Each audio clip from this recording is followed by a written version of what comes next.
My friends, I want to talk to you today very simply about government. We need to use diplomacy and build international consensus to resolve our problems whenever possible. Our diplomats are working with a range of partners to strengthen human rights protections. This is not a time to undercut our diplomats. And today, in our boasted modern civilization... How can we end global hunger? This question has been at the core of ISD's work over the course of 2021, as we tackled the growing global challenge of food insecurity as part of our latest New Global Commons working group.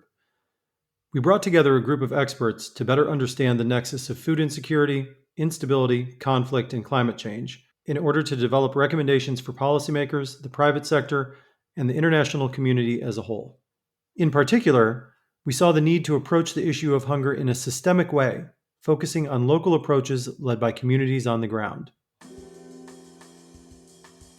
I'm Kelly McFarland, Director of Programs and Research at the Institute for the Study of Diplomacy. In order to dive deeper into the links between the local and global challenges of food insecurity, we spoke to two people who have dedicated their careers to understanding the nature of hunger and its many causes, and to develop solutions that focus on local communities and their particular needs. Bibi La Luz works on the links between food security, climate sustainability, and human rights. She is the founder of Eat Better Waik, an organization in Guatemala devoted to reducing malnutrition through education. For her work to tackle the impact of the COVID-19 pandemic on access to food in Guatemala, she was named one of the 3 heroes of the pandemic in that country. Most recently, she appeared on the Forbes list of 100 powerful women in Central America. Johanna Mendelson Forman is a distinguished fellow at the Stimson Center, where she works on food security issues and is an expert on the Caribbean and Latin America in particular. She also teaches a course on conflict cuisine at American University.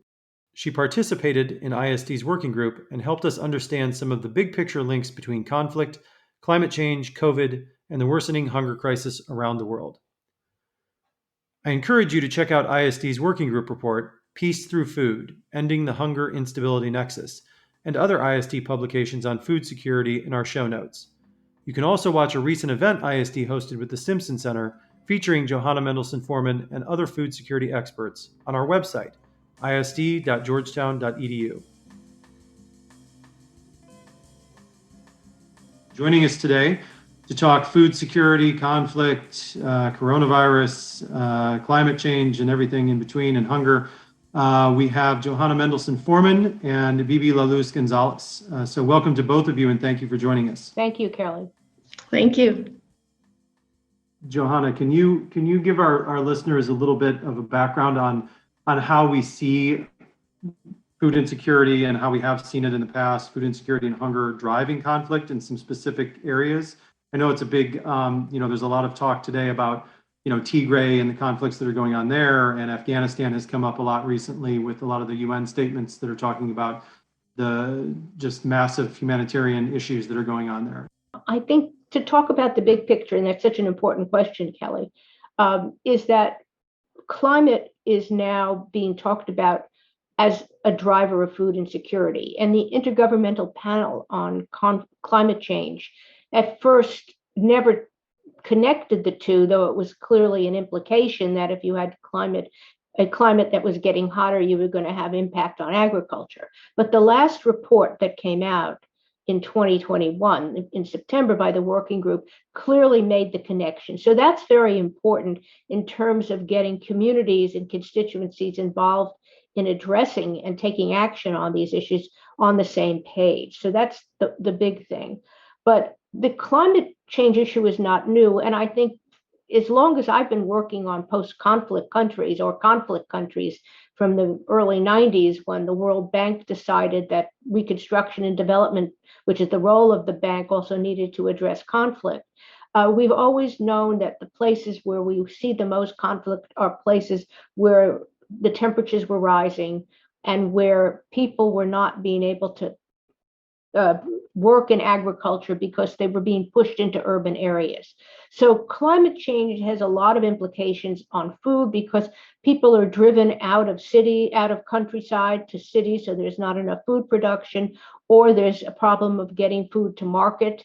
There are so many changes that are going on in the world because of this. But I think the single biggest signal to the global community was this last year's Global Development Report of the United Nations Development Program. And that is a real declaration by the UN that we're no longer living in an age where climate can be ignored, because we're the cause as human beings for a lot of these changes. And once you identify who the problem is, which is us, we then can start working on a global level to address these areas. The other issue, which I'd just like to mention, is the United Nations in 2018 at the Security Council level recognized how much the concepts of climate change and conflict were linked, to the extent that it had a resolution of the Security Council which addressed the ability for the United Nations as a community to take action where climate was driving conflict, and where it was being used in terms of food being weaponized as a grounds for taking action. So there's been a lot of recognition, but recognition isn't solution. And I think going forward, hopefully out of this UN General Assembly, out of the Food Security Summit, out of the work that's going forward, that the actions that are needed, both as a global community, but also by individual countries, becomes a reality. Bibi, just turning it to you briefly on this issue of sort of the larger scale conflict and climate nexus and food. Johanna talked about some of the things that have been going on recently and some of the larger scale international level discussions on this. Where do you see this going and we'll talk more later about sort of the specific levels that you're seeing in specific places like Guatemala. But where do you see this going at the international level, and what are some of the ways in which you would like to see this move forward to help or to try to combat these issues? Food and climate are all intertwined. I mean, we need to see, as you were mentioning, the global picture. We need to see the entire picture of everything that touches food in this way. So where do I see this nexus going, or how? Well, first, I think on my side, from the get-go, I tell you, I merge food security, climate sustainability, and human rights. And from saying that, just by speaking like this, people will get the sense of, oh, all right, and how do you do it? Oh, they're connected.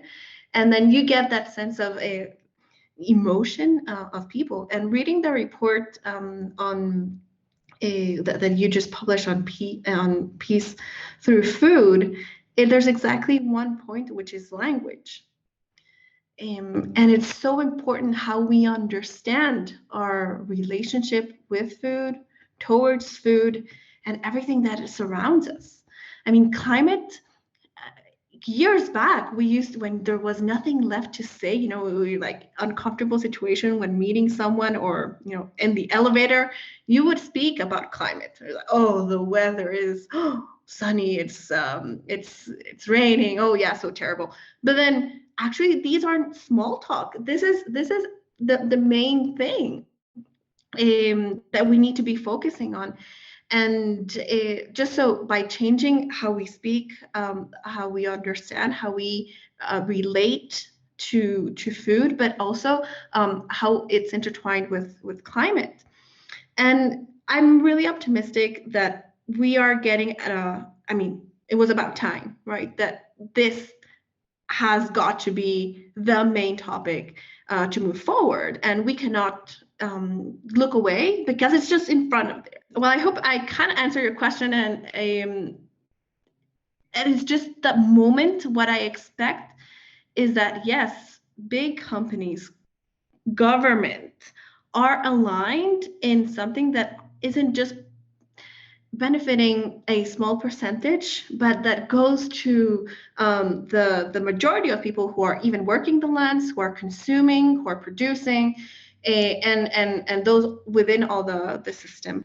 So you bring up a good point there, and one that I want to pull on this thread a little bit. But before I do that, before I forget, I want to mention to everybody that's listening that we also have a blog called The Diplomatic Pouch. And Johanna actually just wrote a piece for us a couple of weeks ago called Can Food Build Peace? So everybody should check that out. But Bibi, one thing you brought up was this notion of language that we talked about and vocabulary that we talked a lot about in the report. And it gets to this idea of, and another thing that we talk about in the report that you just mentioned as well is this idea of reframing how we think about food security towards it's not all about calories. It should be about nutrition and making sure that people are getting the right types of nutrition, which has all kinds of then fall-on effects to like food production, how we produce food and what we're eating and different things like that that are so important to kind of fixing the whole system. But there's another point we talked about with the language and the vocabulary is the idea of food as a right. And would love to get your guys' ideas on that, and also how it relates to this whole idea of nutrition and versus calories and food as a right. And one thing that came up in the event that we did with Stimson was this idea of using the term hunger versus food insecurity to sort of humanize it more and to get a more holistic, view of what we're dealing with here. And we'd like to get your thoughts on that notion of using different terms in that way, like hunger versus food insecurity and things like that. Maybe we'll start with you, Johanna. Well, I think that's absolutely correct in that in the UN Charter, under the economic and social rights, the right to food is definitely in there. And that's a challenge because not all countries subscribe to that part of the Charter. So getting people all on the same page about recognizing that food is a human right, just the way speech is a right, or the right to liberty and freedom is a big deal. And as we know, many countries in the 21st century continue to weaponize food, use food as a weapon of war. It's the simplest, it's the oldest tactic, and countries continue to do it.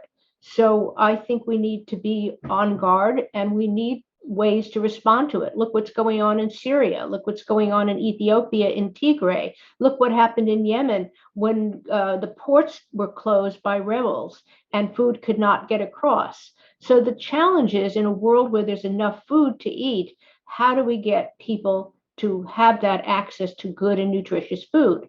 I think the second roadblock, which has been recognized in the State of Food Insecurity, which is the UN report, is that it takes about $3.50 a day in US dollar terms to provide an individual with a nutritious meal. Well, look at countries who are have populations in extreme poverty. Extreme poverty is defined as earning less than $1 a day. And there are millions of people, almost a billion people in the world with what has happened with COVID who don't have that. So even if there is nutritious food available, you can't afford it. That's the example in Yemen, where there was food, but people could not purchase it. This is what happened in Lebanon now, where finally they have a government, but you can't access food. This happens in Guatemala from a conflict where people do not have work and resources to buy food. Plus urbanization. We could go on, but I think this is true. And I would, Bibi, you can correct me if I'm wrong, but hunger and the concept of hunger in the global South is much more an issue. And in fact, the Brazilians were the ones who came up with the zero hunger concept and even had a ministry until this government for zero hunger. But that's really the challenge of, can we meet by the year 2030 in the Sustainable Development Goals, that goal of getting the world to zero hunger? And I think that's what we face with all the challenges that we've discussed. Yes, Johanna and Kelly, again with your question and connecting now with what Johanna said, definitely, I think first, food insecurity, people don't even understand what that means. When I say food insecurity in Spanish, which is seguridad alimentaria, they say, oh, so you work in a lab to disinfect the food. And it's clearer in English. You have food safety and then food security, but then in Spanish, it's a kind of ambiguous. And what is that? So I tell, oh, well, I do a work regarding people and their food. So like very, very plain. So yes, food insecurity is a very technical term that is not very approachable to people who don't work in this field. So when I told you before how I introduced myself, now I kind of shifted into saying I merge food, climate, and human value, because then when I say rights, they would say, oh, ideologically, you are, yeah, if I want to get involved in certain circles, sometimes I have to rephrase. So using the term hunger, it is, yes, definitely more approachable, but I think we need to also find perhaps even the tone that we use hunger a bit more, maybe humanize it a bit more. I think it's our terms that are used too much that just become like a plain thing that doesn't generate any emotions. But when you say in this report, peace through food, it's just it's a pathway that leads people into feeling something as if they're part of, and of course, who doesn't want peace in their life, or peace of mind? Like we're starting with that, and then peace of being good, of being healthy, right, and being prosperous in a way. So in Guate, hunger is an issue, but it's not the only issue. The main one is stunting, which is children under the age of 5 who are short of height. I usually say this in Spanish, so forgive me if I'm and because they're not getting the adequate nutrients that they need in order to develop their brain and their physical perspectives. And then there is wasting, which is hunger. That this one also refers to children with low weight because they didn't get the sufficient food and nutrients that they need. And this is the hunger perspective. And with that, the numbers here are incoherent. First, before the pandemic, around 20% of the children below 5 were going hungry. Then with the pandemic, apparently it has multiplied or tripled. There is uncertainty. No one knows. So when you don't have the facts, you don't even know how much it is affecting. And then also another thing is public budgets regarding food or combating any forms of malnutrition are very low. And then health is not apparently it is not a priority reflected in the policymaking, in the budget, and in the actions.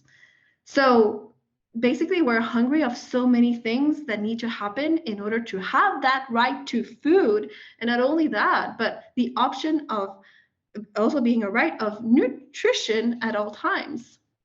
So you mentioned something very interesting, Bibi. And I mean, in addition to the terrible implications that hunger has in your own country, the concept of food through peace, which I think is a really important notion, is that you underscored that peace is not only peace ending fights between warring parties, but it's also peace that you know your child can go to sleep not hungry, or it's peace that you are going to have a meal the next day. And I think the documentation is clear around the world in places that have been experiencing hunger. And even now, the impact of COVID over the last 20 months has demonstrated that hunger can happen to anyone. It's not limited to countries that are underdeveloped. My own country, the United States, has seen a tremendous increase in hunger. The number of people going to food banks has never been higher. The lines for free food from food banks have just been incredible in parts of the country where people lost work because of the pandemic. So every single human being on this planet is vulnerable. And then the other component, which Bibi, you brought up, is that this is a partnership that we have to have. It's not only among the nations of the globe, but it's also among communities of those nations who can take action, and the private sector, which has a very big role to play because no country is immune from supply chain. We are all experiencing the impact, such as higher food prices, a direct effect of the pandemic and global supply chains. Ships don't have people to unload them because of the workforce shortage. I was reading the other day that outside of California, there are ships waiting to dock to unload both food, other commodities. There's not enough workers, so that the shortages are also a factor of global supply chain problems. And the private sector, I think, is stepping up to this challenge, though I also feel they have a bottom line and their interest is there, but we take that as a given. But the bottom line doesn't mean they don't have responsibility. And I don't think they're separate issues. You can still make a profit and have a responsibility. Johanna, you did my work for me there as we were gonna move to the pandemic next, and I think you bring up very important points about the effect of hunger and stuff we talked about in our working group, and issues of this doesn't just affect the countries that we've always thought it affected. We've seen it here in the U.S., like you mentioned, and it really does get down to that issue that we do produce enough food for the world, but it's an access issue, whether that be because of supply chain breakdowns, because of something like COVID and restrictions that are in place, whether that be because of conflict, because people can't get to food, or they can't produce the food because there's a war going on where they're trying to plant food, or people are using it as a weapon, which we've seen more and more of lately, or it's climate and there's stuff won't grow and you can't get to it, or massive storms come in and you don't get access to food because of that. But I want to ask you, Bibi, and one thing that we need to mention as well is that in 2016, you founded the nonprofit Eat Better Waik to fight malnutrition in Guatemala, and the group was recognized as one of the country's heroes of the pandemic. So, can you give us a little bit of what how hunger evolved and the issues that you faced at the local level in Guatemala, and what you guys were trying to do during the pandemic? Yes, of course. Thank you, Kelly, for that question. During the pandemic, there was an explosion of white flags, of people carrying white flags, just standing on the street, asking for someone to give them food or money. And this was something that I've never seen before, and it was just a demonstration of how bad the situation was, not only at that moment, but that has been building upon throughout so many years that just ignited at that moment. I was here with my mom, right? And I owe a lot to my mom for me and my involvement in food. And we were just shocked and so angry of what the response was being on food, especially in a health crisis or a pandemic, which was, as I mentioned, the same products of the monocultures here. You have sugar, you have dough, oil, you had also some pasta, and of course beans, and just stuff that didn't match when you want to cook it, if you want.